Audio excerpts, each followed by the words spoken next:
everyone, my name is Meghan LeVota and I offer wisdom, tools, and support for personality integration. And today I'm going to be talking about how thinkers can better support and console feelers who are perhaps under stress or going through a rough time.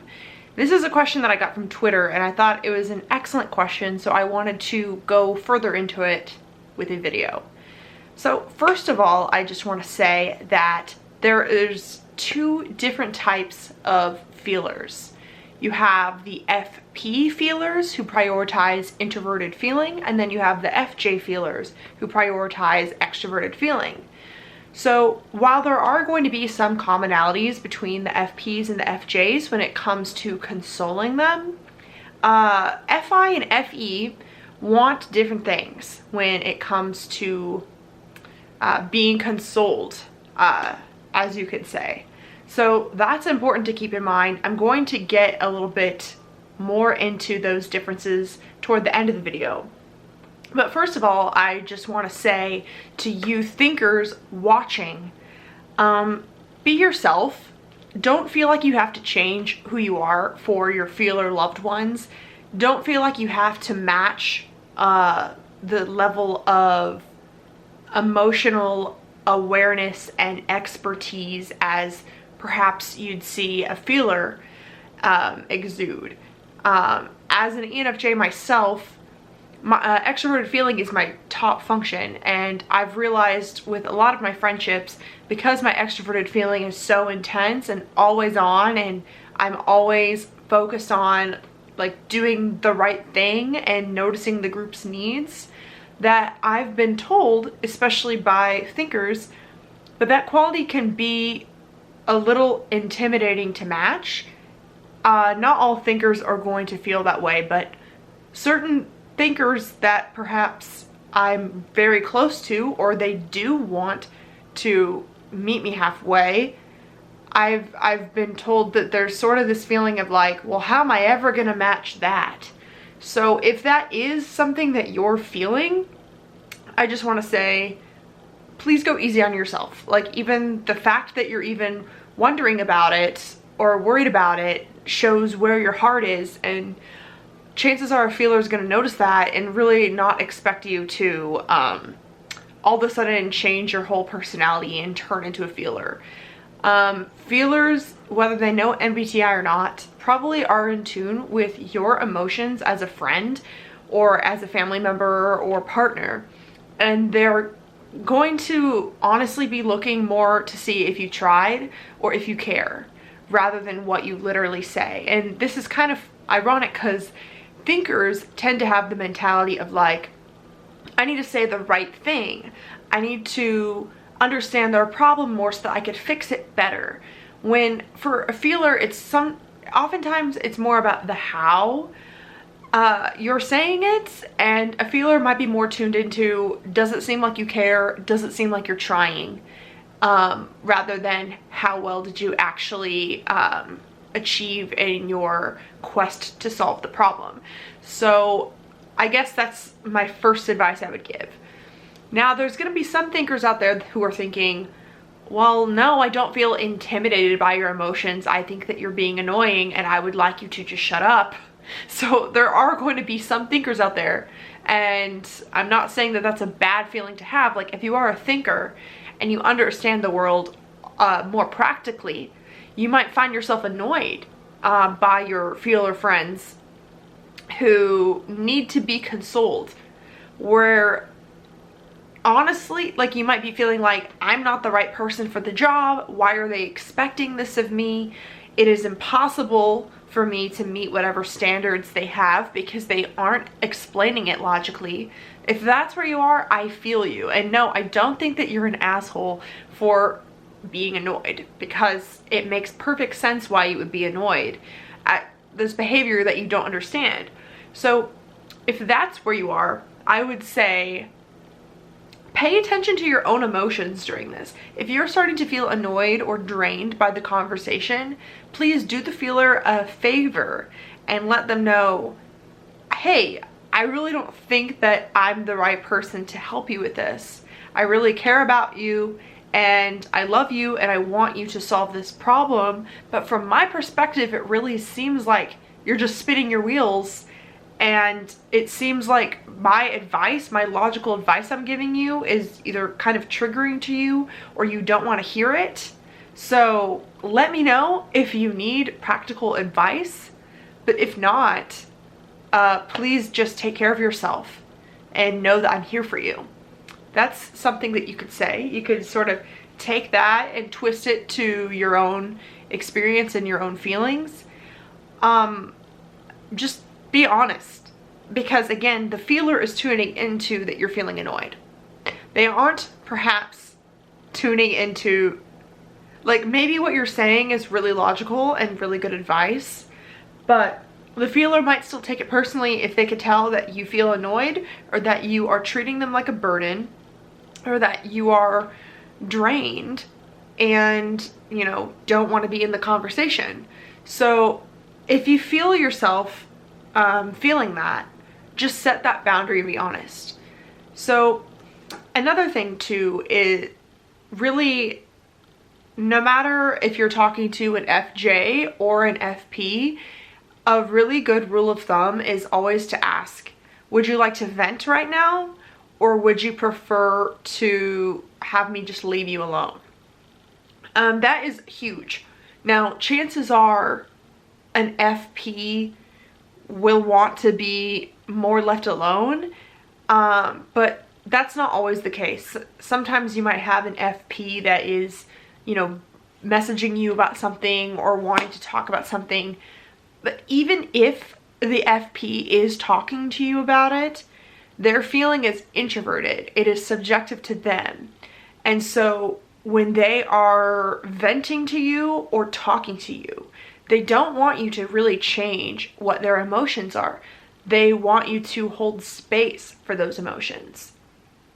So honestly, just let yourself be a sounding board. Like, they don't really expect much direct advice. As they do, they expect you to care about them. They expect you to respond with compassion and not try and change them. They want to be accepted for exactly where they are and for who they are.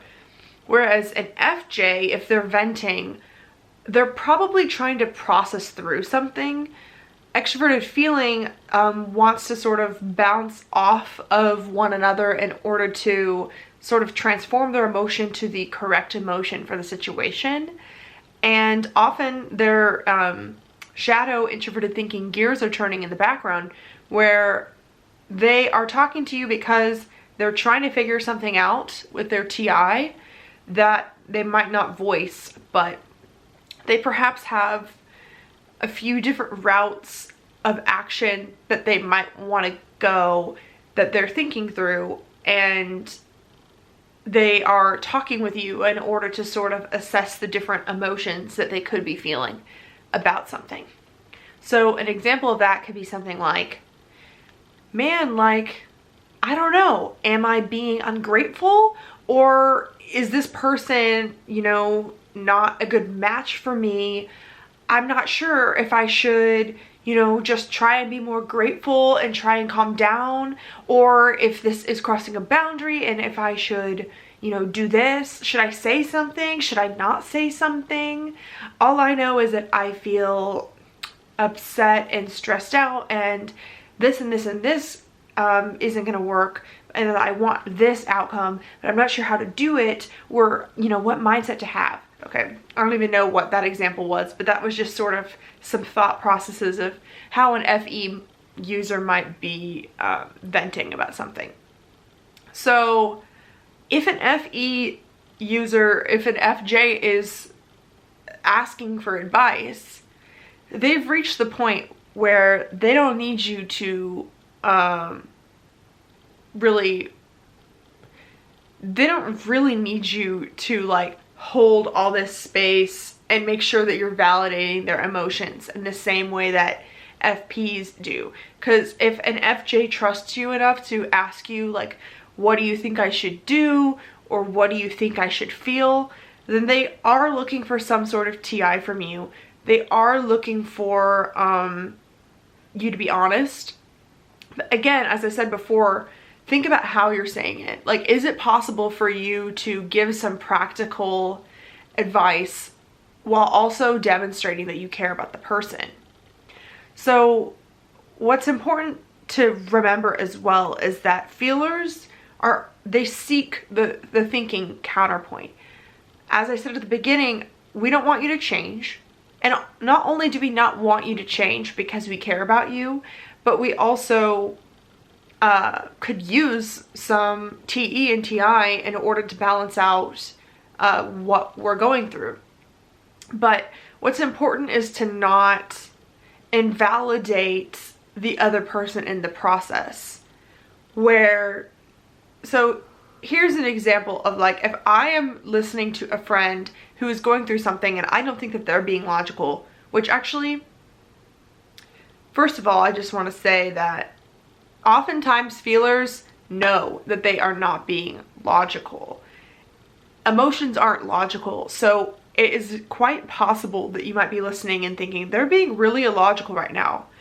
When for the feeler, they're like, I'm trying to process everything that's coming up so that I can let it run its course and calm down.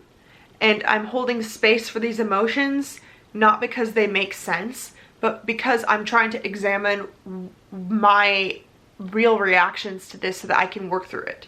So it's not super helpful to just judge the person as being illogical without really being curious about why they feel that way, because the feeler already knows that they're being illogical. That's not how emotions work.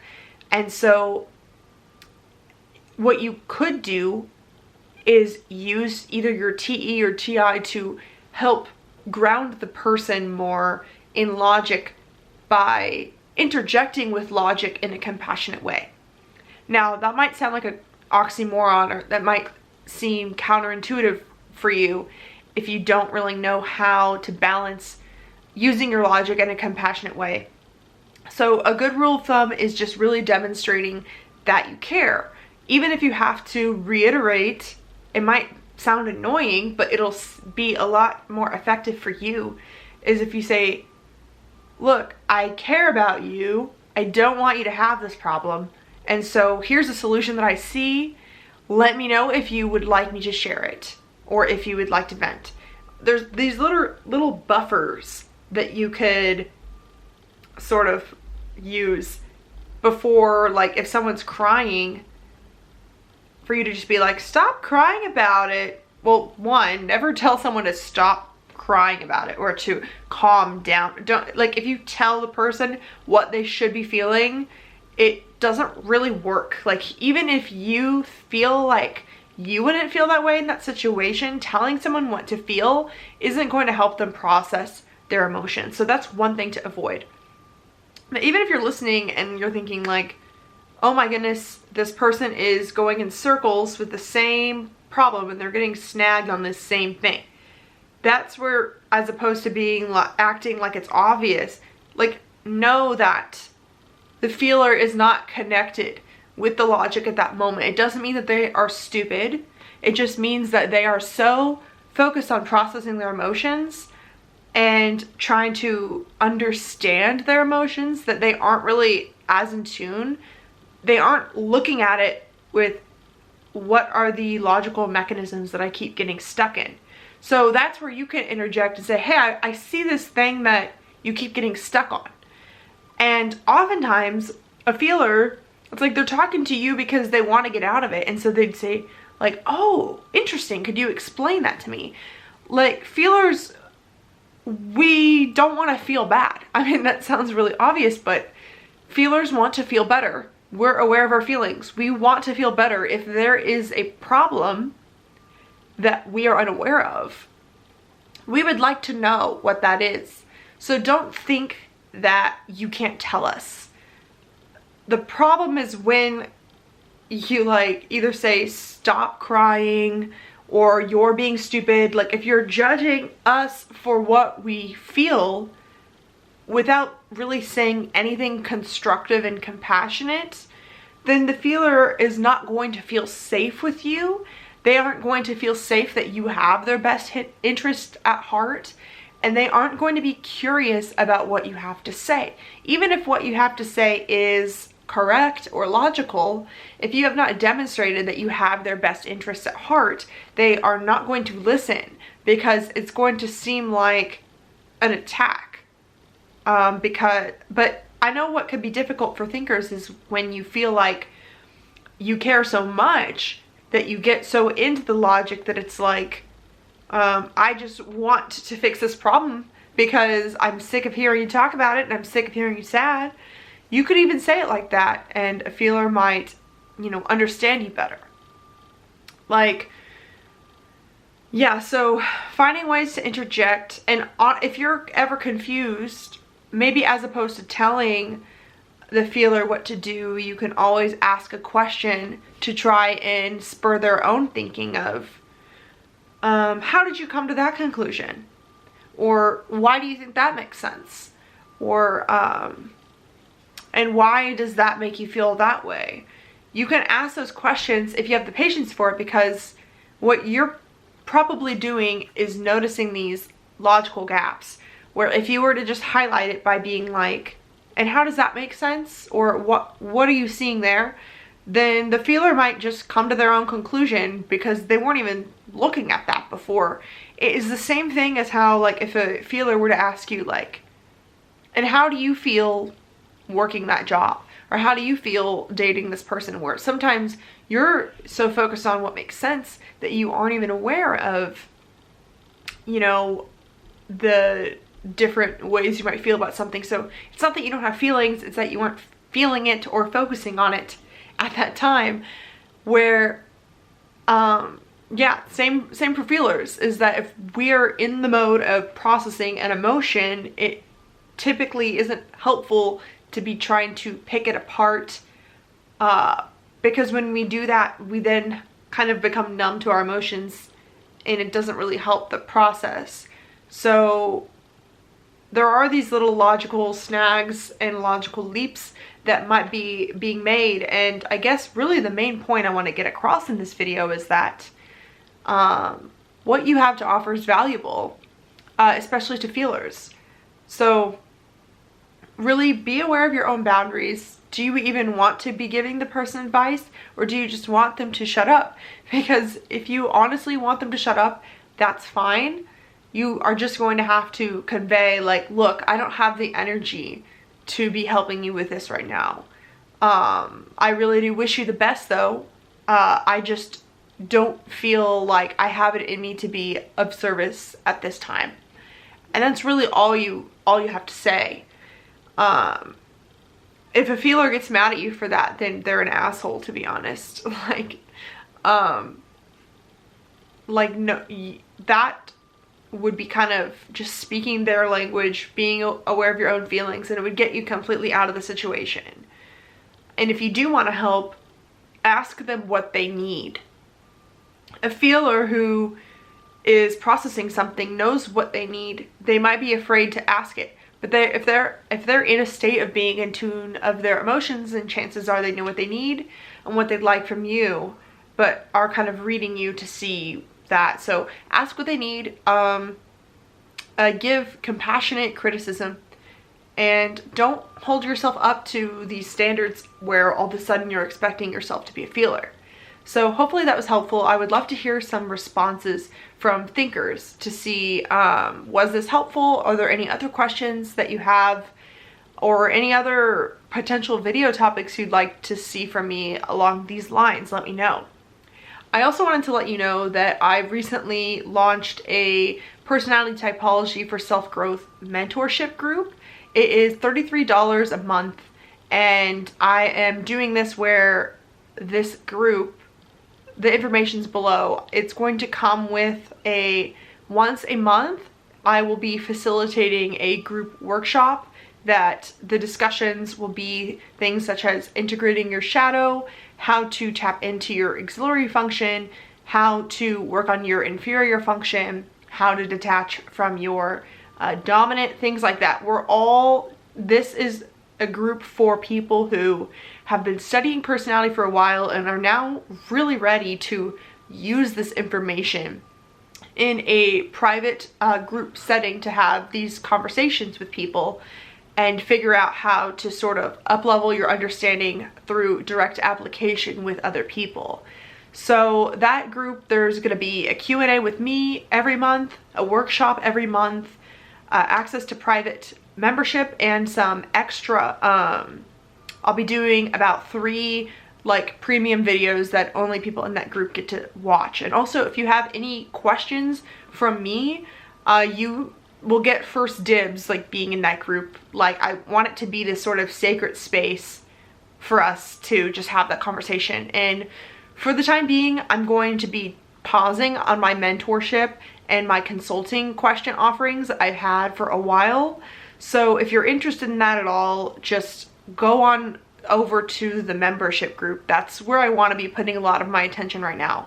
And also, those of you in the mentorship group will get a discount on a personality typing service with me if you're interested in that. So that was enough, I would say, of, I guess, advertisements or news from me. So thank you for watching. Subscribe if you'd like.